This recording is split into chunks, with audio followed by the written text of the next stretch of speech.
All right, I'd like to welcome everybody. We have two artists joining us today for the Reclaim exhibition that is currently featured in our Learning Resource Center gallery. And I'd like to introduce Jenny Balisle and Jackson Martin. Jenny earned her BA in Art and Communication from the University of Wisconsin-Stevens Point and an MFA from the Academy of Art in San Francisco. Very active as an artist and in practice as an advocate, curator, administrator, lecturer.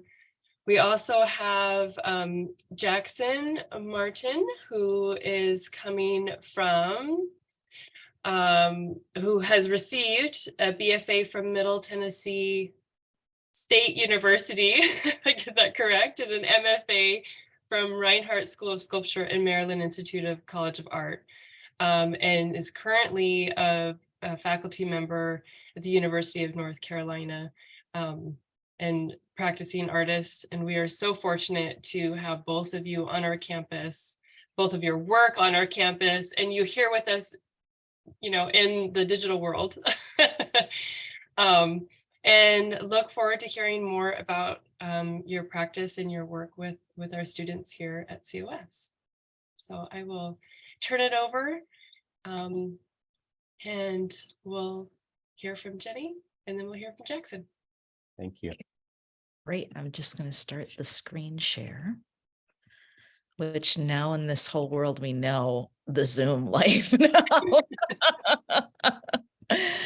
I'm just going to go ahead and close this little window here. Great.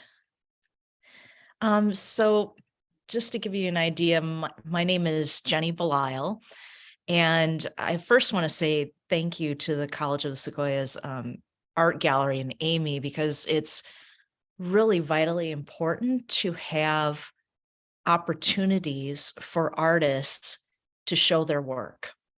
And, that especially in a time where critical thinking and creative expression is being questioned at so many different levels, I think, it's wonderful to have this space. So to give you a little bit background on who I am is, I think Amy was absolutely correct. For over 25 years at this point, I've been an artist. My heart is with advocacy. I'm a curator, I'm an administrator, a writer, and instructor. And if you're working in the arts, we wear so many hats and we do so many roles as an artist. And I grew up in a small town in the Midwest called Stevens Point. It's it's in the middle of Wisconsin. And I was fortunate to have an incredible local university there, the University of Wisconsin-Stevens Point, where I was an art major and a communication major. And I did a leap of faith after school, and I moved to San Francisco, and I was part of a first group of artists that were accepted into the Academy of Art College. And that was for painting in the graduate department. And so for many years, I was a painter until I developed a severe allergy and I'm no longer able to paint. But in the meantime, when I was a painter, I really got involved with multidisciplinary artworks. And so for me, my art practices included video, installation, animation, drawings, paintings. I really let the inspiration dictate the final form. And I've been fortunate with the exhibits I've had. This is a picture from my artist residency at the DeYoung Museum in San Francisco, where I created artworks based on the architecture of the museum, inspired by the artworks throughout the whole museum. And I've been able to do that with my research and have exhibits from the DeYoung to the Chicago Cultural Center, Harvard. And I've been able to travel to China before the pandemic hit 5 different times for exhibits and curations I've done, including the Shanghai Oil Painting and Sculpture Institute. One of my passions in my art practice is curating, and this was from an exhibit that was called Sitya, where I worked with a Hong Kong curator, and we did sort of a virtual experience in art exhibits in Talian, Rome, Beijing, Hong Kong, Macau, and in San Francisco. And I think as an artist, being part of the curating, creating the work, getting your work out there, it's really a full-time job. And, it's 7 days a week. You have to be really passionate about the work you do. And some of my work has been featured in the Huffington Post, Zivia, which was an incredible literary art magazine here in the Bay Area, and Sculptural Pursuits magazine. Public art that part of my art practice doesn't normally, I let my art practice expand from that one-on-one intimate experience that you could see in the gallery to public art and also social practice art. And this is a digital artwork that I created for the Cube Art Project that's located in Lincoln, Nebraska. And the reason I shared this is because this is located downtown Nebraska. And I think these are the type of public art opportunities that are so important for artists, especially if you're a multidisciplinary artist. Having the opportunities to show video work, installation work, these venues are so important for the work we do for the community at large. I've also designed a wine label for Imagery Winery here in the Bay Area. And the reason I share this is because this is really part of my art practice, where I went to the winery.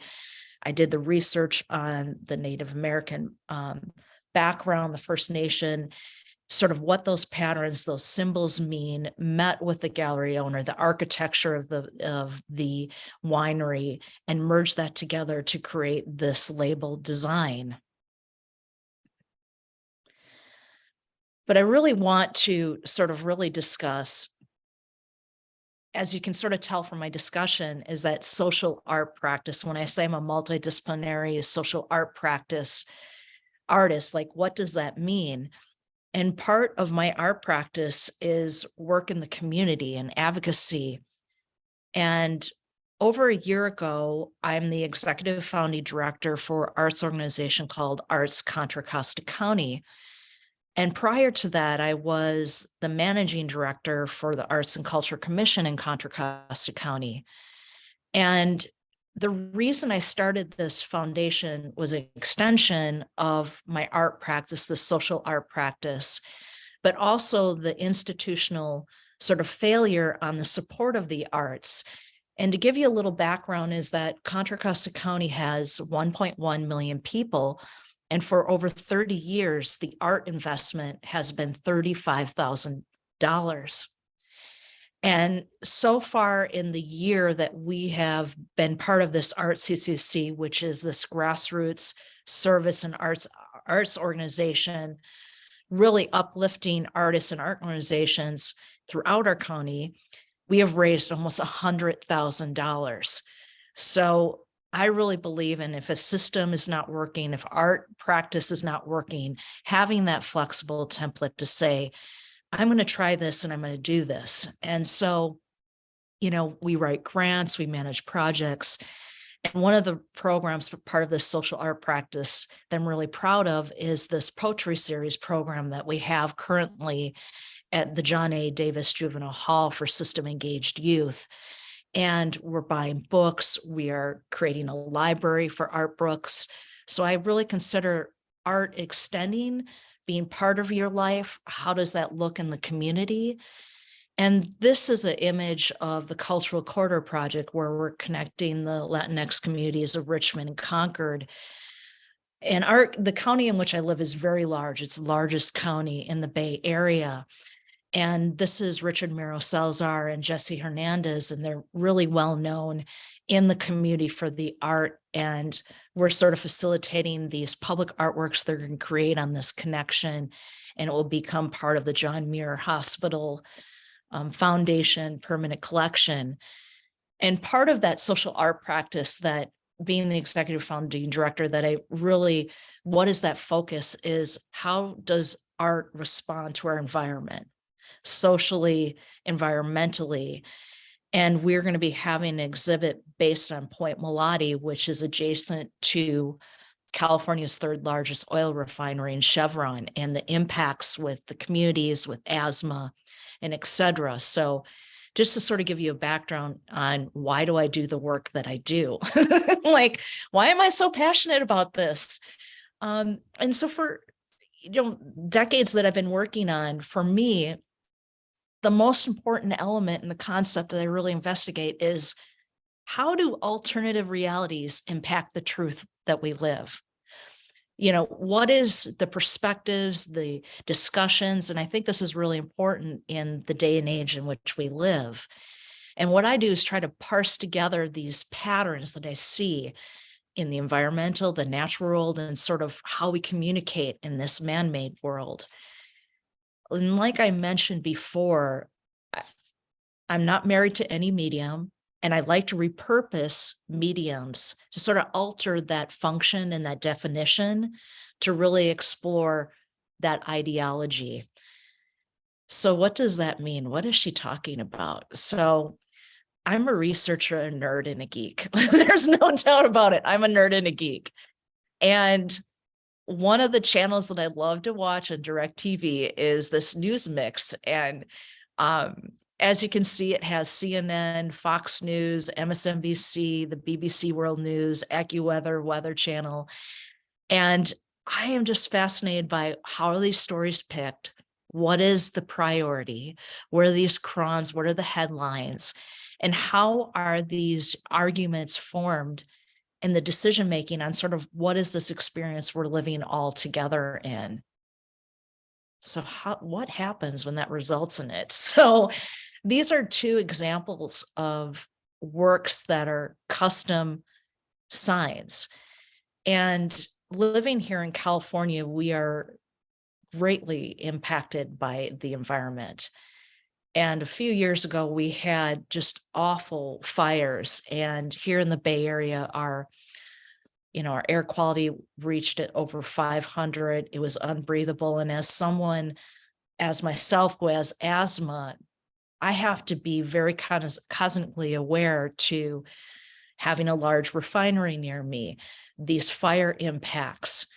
And then we recently had this another extreme when you sort of swing to the other side of, 13 atmospheric rivers that hit the West Coast, including a Fujiwara that hit the Bay Area, which is almost two cyclones at once. It's a really strange impact.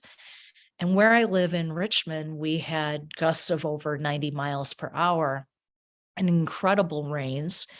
And part of my neighborhood was evacuated due to a hillslide. And so these are sort of like if you went into an office and in a room where you would normally see some kind of door sign, something that's saying, exit this way, but repurposing it with something that sort of stops somebody in the tracks and say, okay, these are sort of like the warning signs. And I like the works to be somewhat subversive, where at first glance, you don't really see anything. And then you're like, okay, this is different. I get this. What does this mean to me and my environment? And so you can tell I've sort of touched on sort of what this repurposing is and what does this mean in my art practice. And this work here on the left is called Support, and which I repurposed bras. And as a woman, what does that mean? And sort of thinking, what does support really look like? And the image on here on the right is called Nest, and where I did recycled paper. So really asking each one of you to re-examine everything around you and what its purpose is and what its impact is.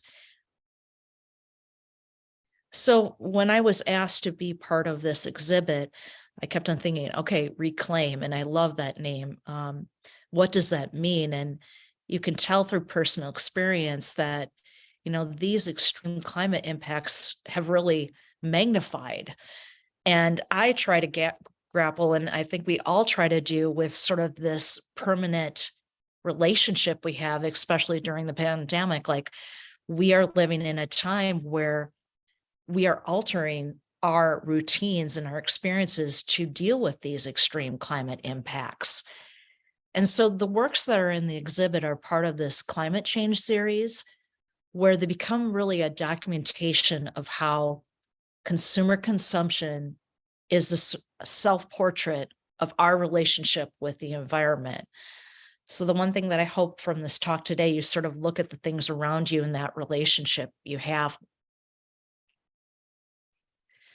So I showed you that, I'm a news nerd and a geek. So I've been really interested in forensic evidence.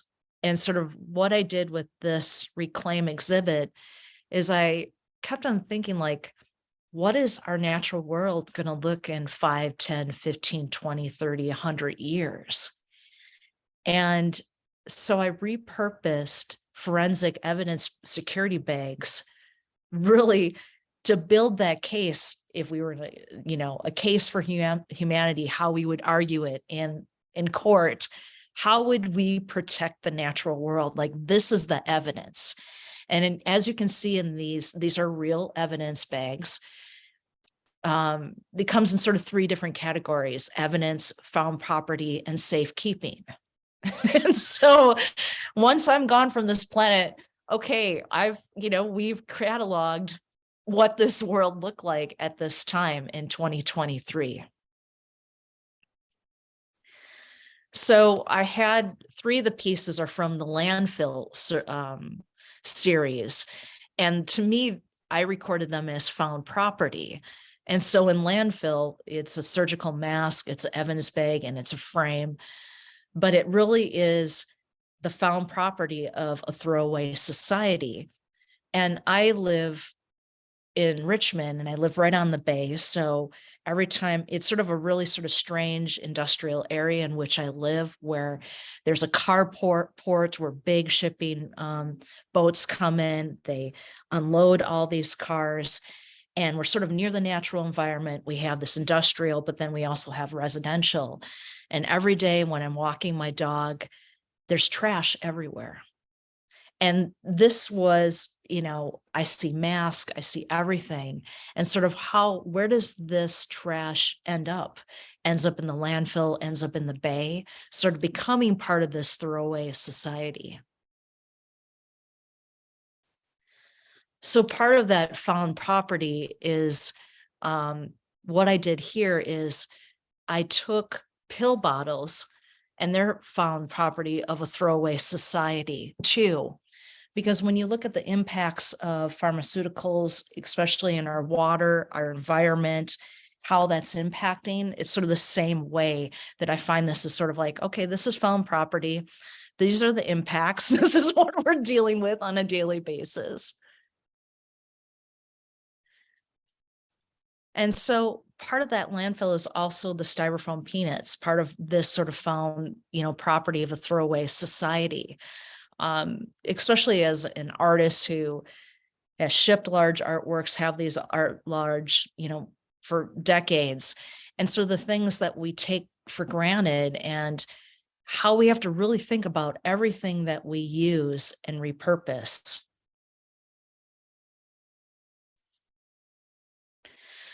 So you just think we're sort of developing this case on how we're interacting with the natural world. And so for me, what is part of that evidence? And you see this shift in this one, plastic, a discarded shopping bag is cataloged as climate change evidence, how you're seeing that shift. But when I'm walking on the Bay Area, and especially with all these storm drains, you see the plastic, you see the litter, they're clogging up the drains. That becomes part of the evidence in those impacts.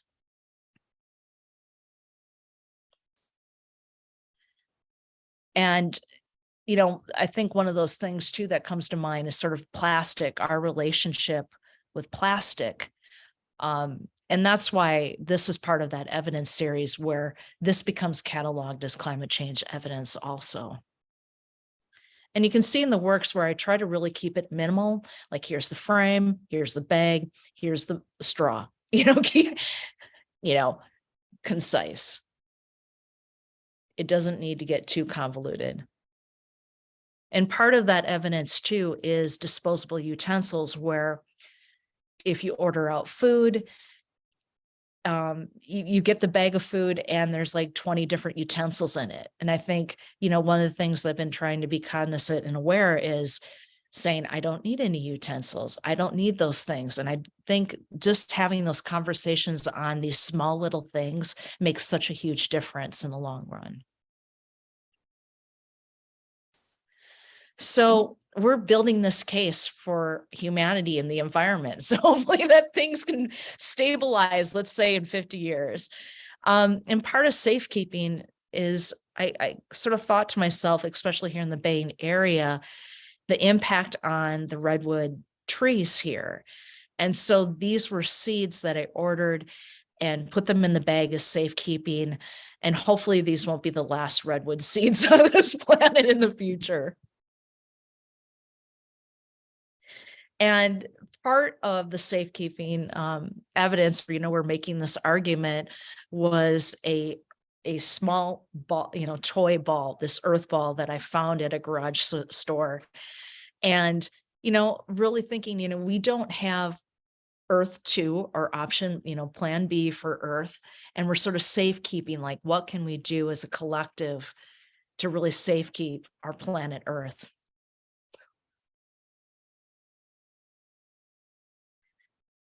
And part of that safekeeping is, this is titled Life is an empty plastic bottle fails to safekeep water. And here in the Pacific Ocean, they have the Great Garbage Patch, which is larger than the state of Texas.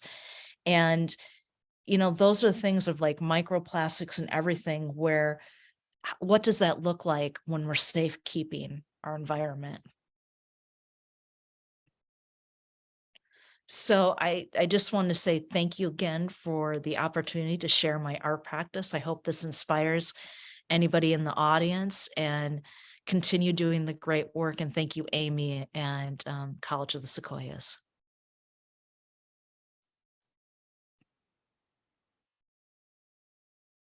Thank you so much, Jenny. I think we'll switch to Jackson, and then if people have questions, we can hold those to the end of the talk. I've already got my notes. Me too. Yeah. Wonderful. Okay. Let me share my screen.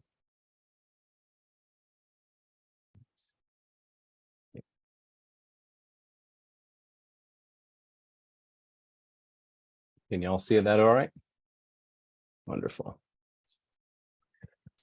All right. I usually organize my artist talks in a loose chronological order, partly because I'm usually speaking to younger artists, and also partly because my past experiences really influence my work. So I'm going to start at the beginning and tell you a bit about myself first. And I also have a lot of slides, so I'm going to roll through them really quickly. So hopefully I've timed it right so we have questions at the end. So my parents were the quintessential hippies. They lived on a hippie commune called The Farm in Summertown, Tennessee. And I was born in this bus that my parents lived in the middle of the woods. I have a younger brother and an older sister. So I am a middle child raised by two middle children on a commune. So you can imagine all the characteristics you might think are at my core. Great mediator. I want fairness in all situations. I love keeping the peace. I'm also a father and a husband, and I love both of those roles so much, as well as being an instructor and an artist as well. Lots to juggle. This is my daughter years and years and years ago. She's a lot older now. This is her. She's part of a pre-professional ballet program here in Asheville, and she's talented, she's ambitious, she's hardworking. So very proud of her. She's turning 16 in August. And a week after that, my wife and I will have another child, which is kind of a surprise for us, but we're embracing it and very excited. So yeah, we'll have a baby and a 16-year-old come September. But back to me and my past. I moved to Nashville, Tennessee when I was about 9. So we moved away from the commune when I was pretty young, finished grade school, middle school, high school there. Basically, enjoyed my childhood for the most part. Right out of high school, went straight into college and studied fine arts. That's what, I was really interested in, took those foundation art classes that I'm sure that a lot of the audience hopefully are taking right now or have taken, 2D design, 3D design, foundation drawing, that type of thing. But then after 4 semesters, I actually dropped out of college. I was a pretty confused young adult, had no clue what I was doing, ended up hitchhiking, walking around the United States, hopped a couple of freight trains, certainly not condoning this activity, but it is my past and it has affected who I am now, and it is at my core. So it's important, I suppose. But I did return. That's the takeaway here. Did return to school, and at the time very interested in photography, but ended up kind of bouncing around. Tried my hand at graphic design, philosophy, religion, and eventually gravitated towards sculpture. At the time, I was very interested in more conceptual art. People like Marcel Duchamp, John Cage, and their challenging of conventions, their assertion that really anything could be art. So it's not surprising that some of my first sculptures, quote unquote, were actually performances rooted in the concept and the idea, and less about the object. And my fascination with how to represent time also began at that point. Around that time, I discovered the work of Andy Goldsworthy, and this was a huge turning point for me because coming to that, I was, like I said, very interested in conceptual work and performative type work, and less about the object and the aesthetics. And after seeing his work, I realized, kind of had this epiphany moment, that I knew what I really wanted all of my art to be, this perfect kind of balance between conceptual and beautiful, aesthetically beautiful work.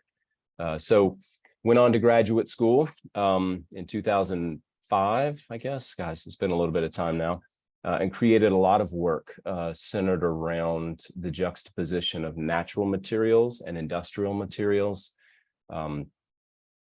Also very interested in how these materials could be a stand-in or a metaphor for humans and their interactions, their relationships.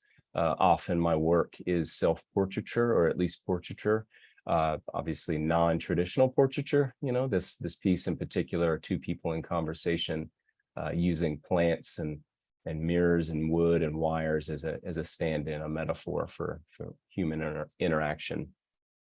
In graduate school, I was also still very interested in performative type work, time-based work, as well as humor. So this series of pieces, I planted grass in the back of my pickup truck and drove around Baltimore, Maryland, setting up these humorous situations where I'm interacting with this portable park of sorts.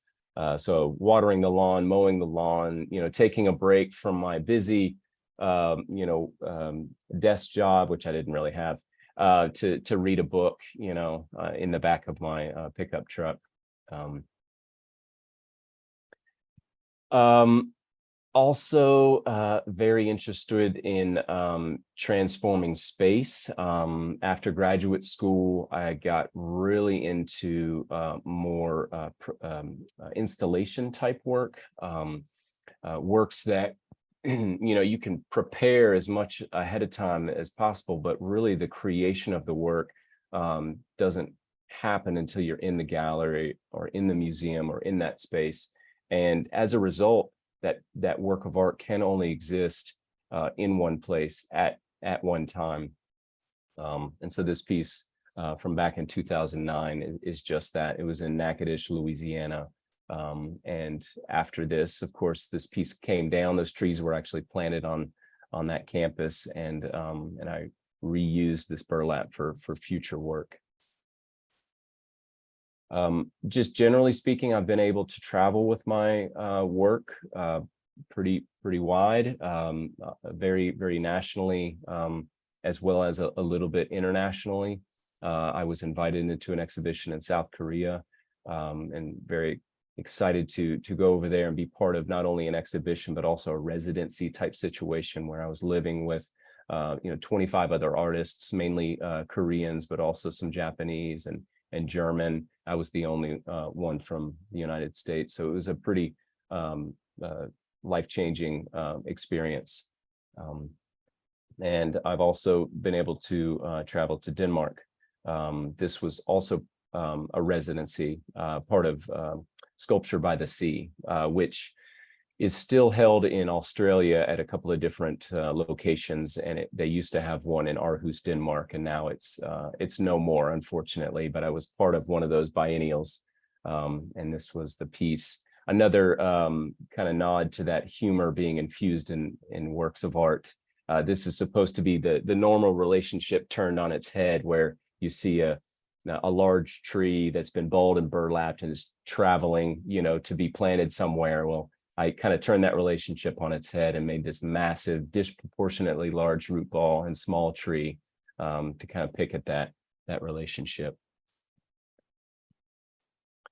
As you probably gathered so far, I love using a variety of materials. Similar to Jenny, I'm a disciplinary artist, and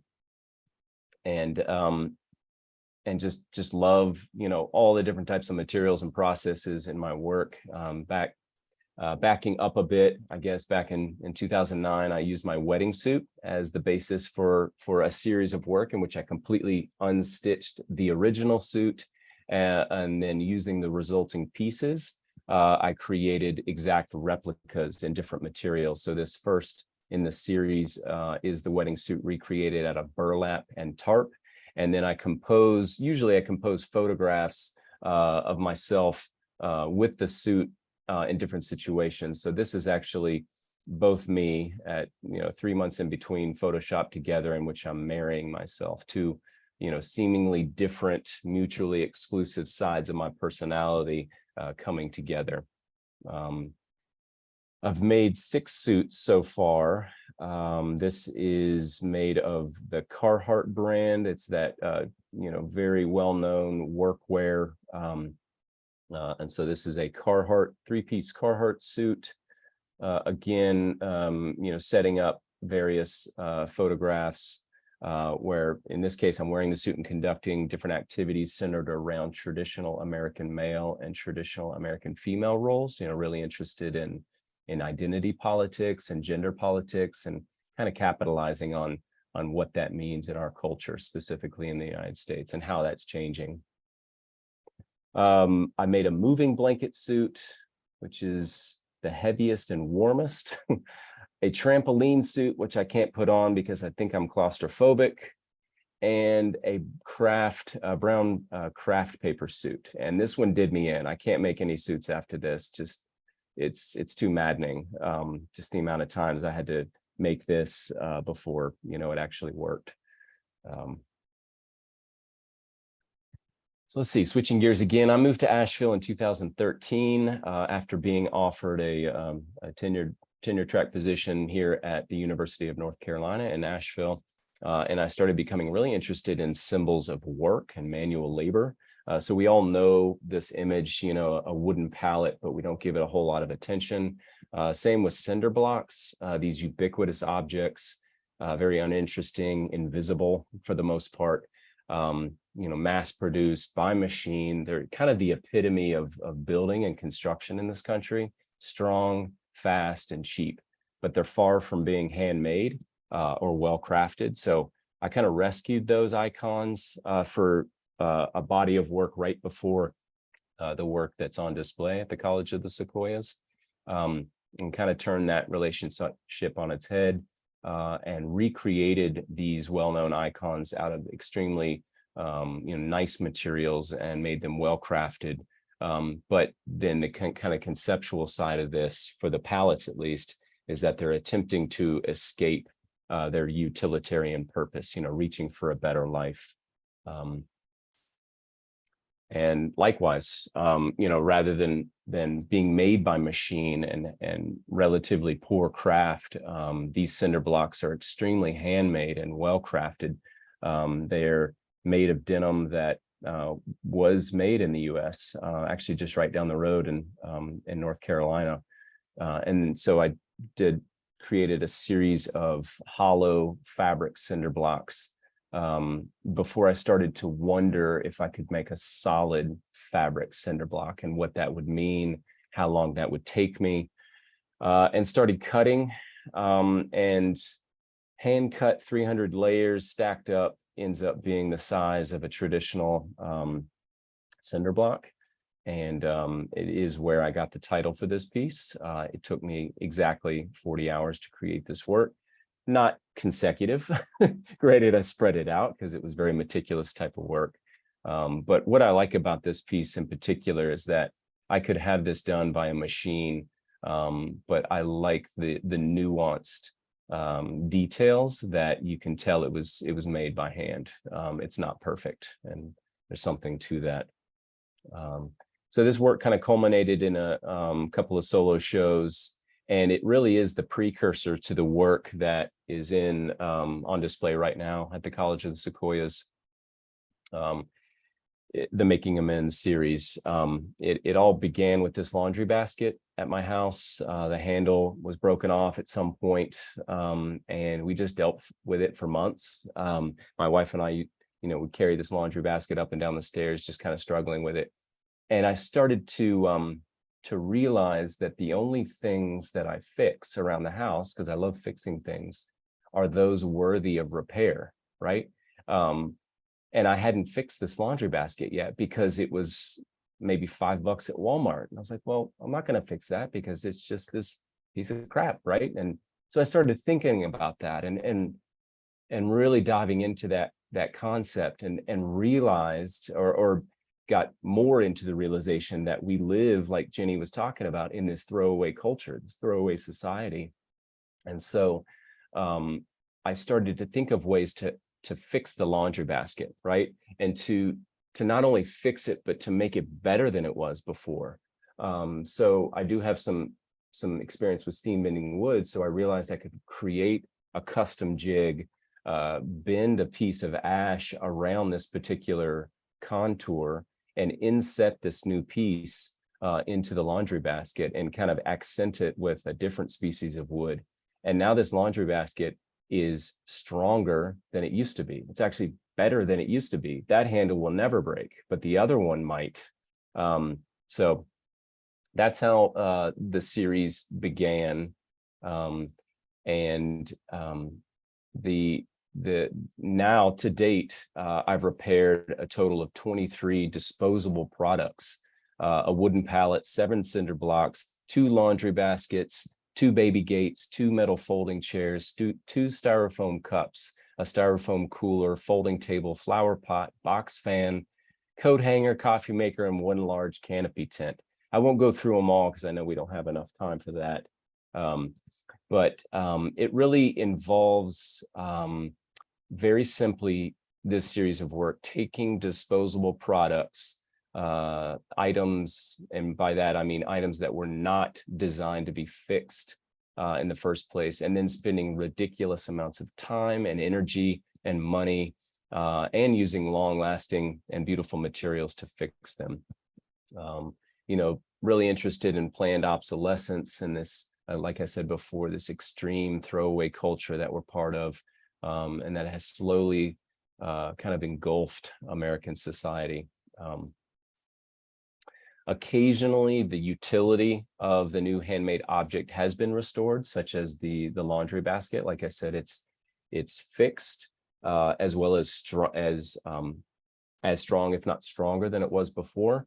But now what I'm interested in is fixing these objects, but then subverting the utility. So now these objects become extremely handmade, one-of-a-kind objects, and they don't work anymore. So this object, for example, which is on display, I remade the glass carafe out of low fire clay and made it 5% bigger. So when it was bisque fired, it shrank to the right size to be able to work.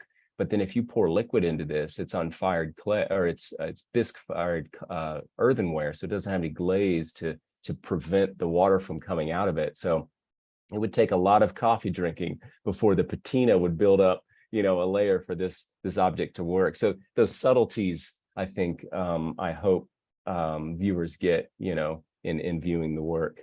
I know that you guys are able to, check out the work in the exhibition. So I'll just go through a few of the ones that aren't in the exhibition that couldn't ship for whatever reason or be on display in the space.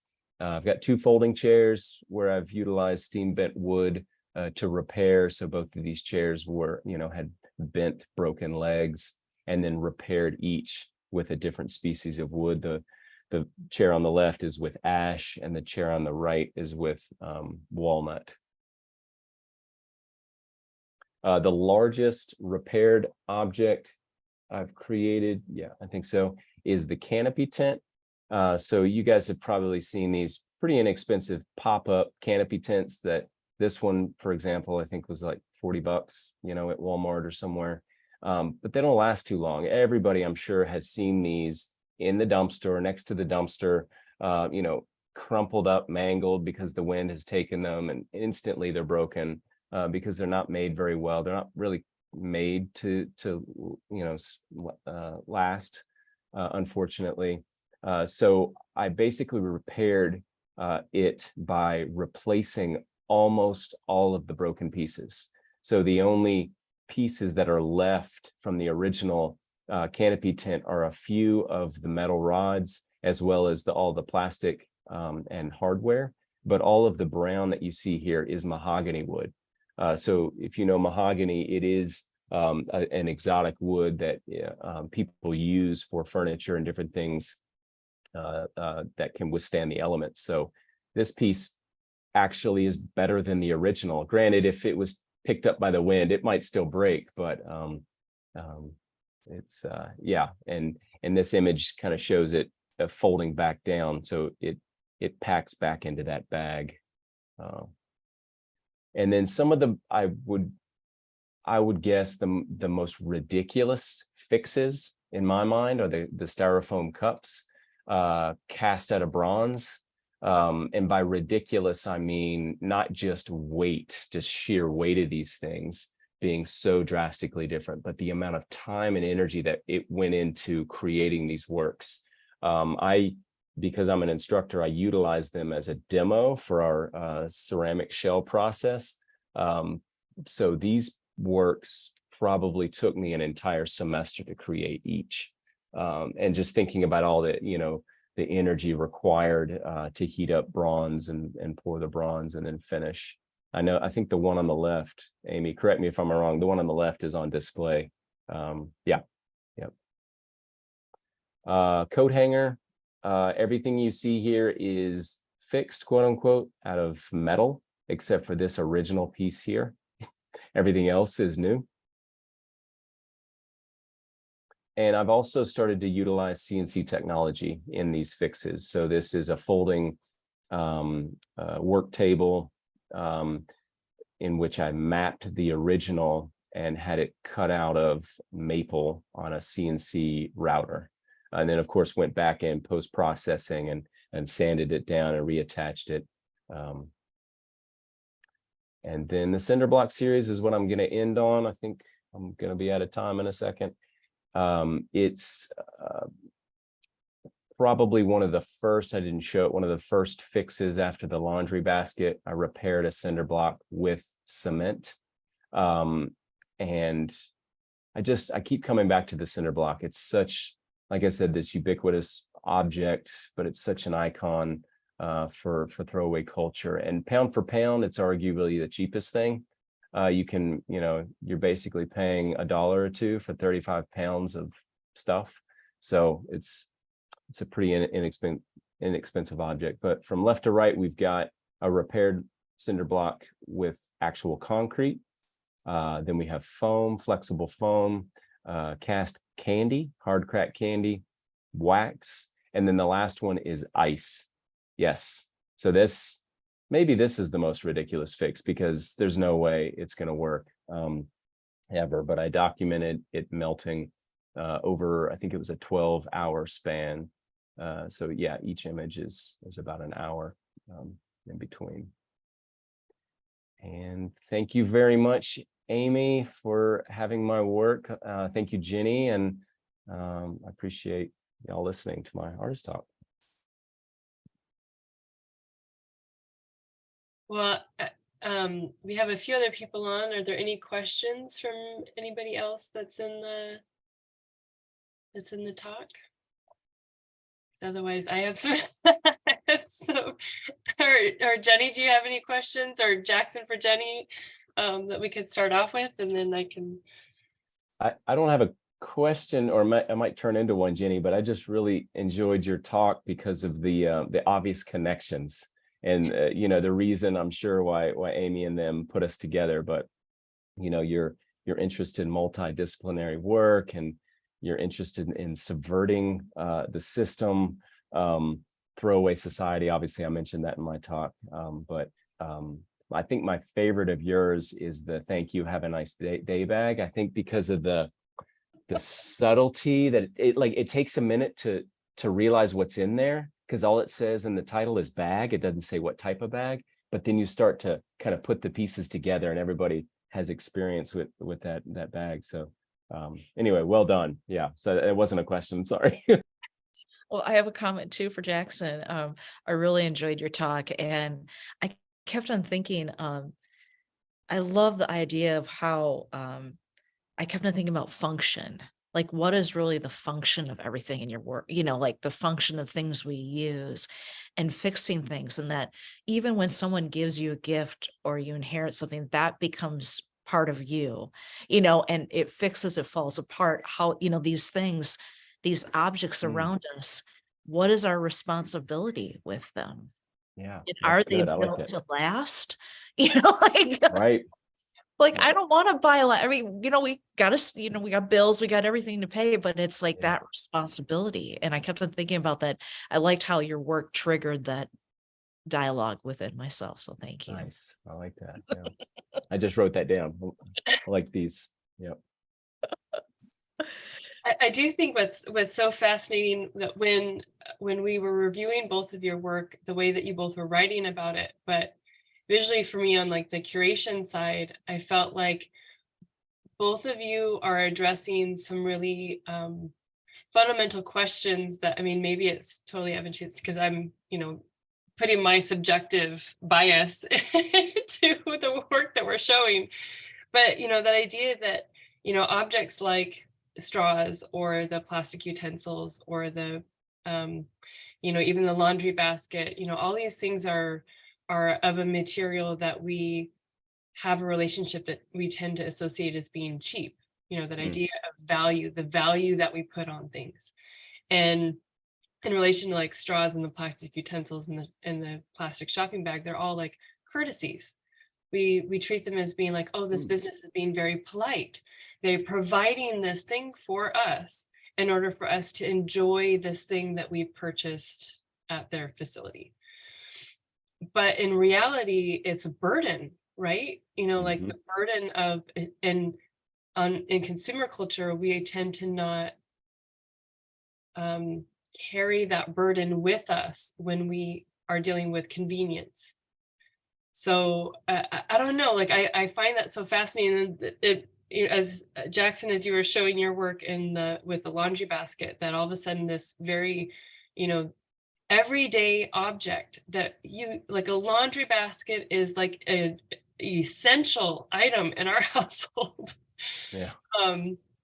As a mom with two small kids, like the amount of laundry that is required to function on a normal basis, like how an object like that is made so cheaply and is so disposable, yet it's a critical item to have in our house.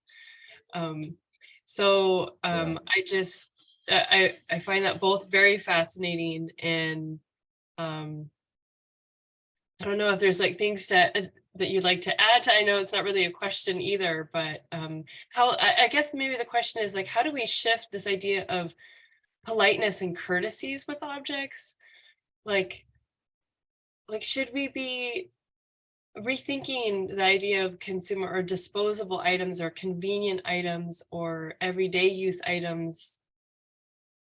I feel like it's already shifting. And Yeah. it's people like us, artists and activists, and all sorts that are just bringing awareness, right, to these issues. I think that is the way to do it. I mean, I think so many people in everyday life, out of convenience, they're using these items, and it's not like they're maliciously wanting to hurt the environment. I think it's more of an awareness thing. So I think that's one of the powers of artwork, right, is just to bring it kind of out in the open. It's like, hey, look what's happening, and then that's the first step to changing, I feel like.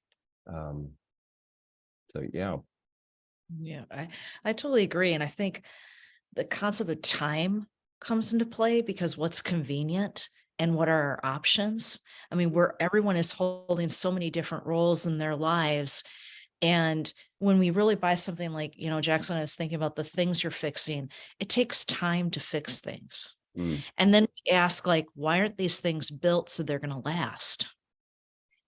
yeah. So it has all these different conversations and dialogue. And, I think with my work, as I had this personal allergy and I could not paint anymore. And I'm a very prolific artist. And as I got older, I'm like looking at all the art I have. I'm like, what's going to happen to this when I'm gone off this planet? Am I creating a burden to the people I love and around, because we're artists, so we're Mhm. creating and creating and creating. And so, I take stock in that, like, what is the legacy I want to leave? Yeah, And what is definitely. the commercial value? Because when I was, a painter and drawings, I dealt with the gallery system. And, when the downturns in the economy happened, people are like, you better not lower those prices and the value on things. And that's when I sort of shifted, like, what is really intrinsic value Mm, with that's art? good. I mean, Definitely. is it saying because someone can resell it and it's more expensive and you're making a profit? Well, what does profit really mean, for our Yeah, environment? totally. Yeah, we definitely talk about that in class with my students all the time.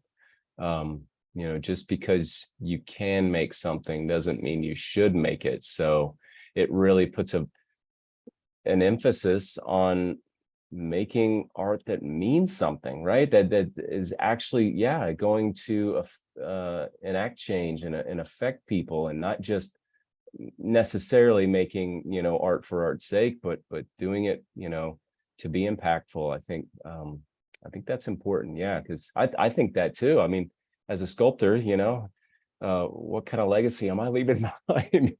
Some of these objects that I've repaired, they are better than they used to be, which is great. But then some of the objects are not. They've become simply entertainment, or simply a work of art that creates or causes somebody to think about something differently, but can't be utilized, or the original function has been subverted or bypassed.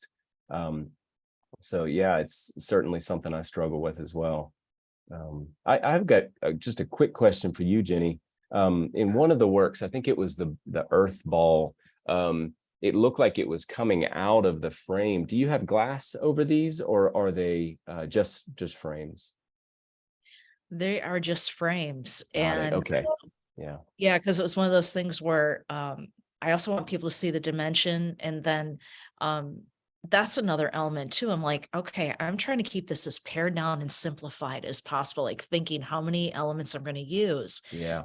Um, but I love it, by the way. I love that there's no glass. I mean, I have a background in framing. One of my part-time jobs over the years has been working in custom frame shops. But so yeah, I've had my share of framing things behind glass, but I love that they're not behind glass. It's you're putting a frame around it, but you're also allowing the viewer to access it. Obviously, you don't want somebody touching it necessarily, but they can really have more of a visceral reaction to it than if it was behind glass, in my opinion. I appreciate that. And then Amy, I'm sort of, sort of curious, when people walk in the hallway and see the work, they're probably like, okay. And then if someone really has the time, they're like, oh, Yes. I get it now. Like, oh, okay. Is that the reaction you're getting? When we were actually installing the work in the space, because it is, out of all of the gallery spaces that we have on campus, it's the most visible and accessible. Our library is open the longest hours. It's in a very accessible area in the library space. And as we're installing it, we always have to be very mindful, because there's more people, of like how we spread out the stuff in order to like prep to switch out the exhibitions. Mhm. We had finally got everything up, and there was somebody that had been in there kind of over the course of us installing, and they were just like waiting to get closer to be like, it was like, is that a laundry basket? Why is there a laundry basket, and why are we calling this art? And one of the gallery students was like, well, is it just a laundry basket? And then they started like Nice. looking at the laundry basket more, and they're like, is that wood? And so then like it started to make them ask more questions. And then you kind of saw that, because that person was looking a little longer, then the next person that was walking by started to look a little longer. And it was kind of like this ripple effect of like, am I supposed to be seeing something that I don't necessarily see right away? And I mean, being a people watcher myself, like on the artist side, like I love to be the fly on the wall and to watch people engage in a space. And like that was so fascinating to see how all of a sudden they started to really look and like, what's in that evidence bag? And like really looking on the side. And because there's no glass, they're able to really look closer at the sides to see like, why is there a straw? That's another thing that I really loved about the evidence bags, is because they're not entirely transparent, but they're not opaque either. So it takes a Right. minute, I would Right. imagine, to kind of look like, what am I looking at? Because the title block gives you a little bit of clue, but you still have to get in there and make those connections. And I like that. Yeah. I think both of our works were like subtly subversive, and Yeah. that's where I think Good. is strength in it. And I love the fact, because I think it's sort of near a bathroom area. So, it's sort of a second nature thing. Like I gotta go to the bathroom, and then you come out and you look, oh, so I think that's a really powerful location, just for reflection. Mhm.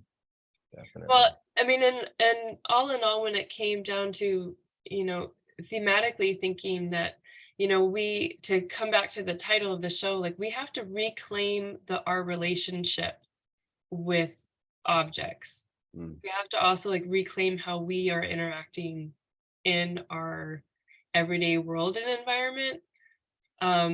So I feel hopefully there's that connection. Hopefully, as viewers are engaging in the actual space, that they're, whether it's subconscious or not, making some of those connections of like really tapping it. Like both of your work really brings that out, and being playful, yet it's very serious, and it's a real conversation, but presented in a really subtle and beautiful Mm. way. Even with a little humor. Nice. Well, I thank you both so much for sharing your time with us, and the recording will be available soon, and I'll share that with you, as well as with our campus and school and on social media as well. Great. Thank you, Amy. Thank Yeah. you. And thank you, Jenny. Yeah. Thank you, Jackson. I'm sure we'll cross paths someday. Definitely. Yeah, for sure. My words don't, we will. Yep. Right. Thank you.